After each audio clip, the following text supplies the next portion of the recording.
पुरस्कृत संजय गांधी निराधार अनुदान योजना व श्रवणबाळ सेवा राज्य निवृत्तीवेतन योजना आणि केंद्र पुरस्कृत इंदिरा गांधी राष्ट्रीय दिव्यांग निवृत्तीवेतन योजना या योजनेचे राबविण्यात येत आहे।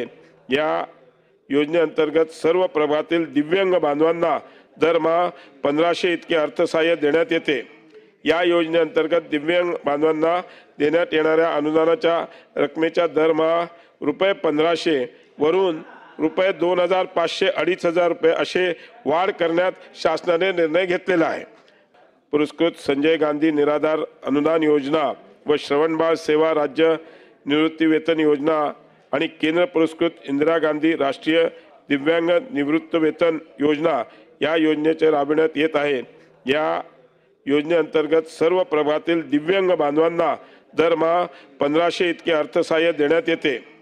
या योजनेअंतर्गत दिव्यांग बांधवांना देण्यात येणाऱ्या अनुदानाच्या रकमेच्या दरमहा ₹1500 वरून ₹2500 ₹2500 असे वाढ करण्यात शासनाने निर्णय घेतलेला आहे।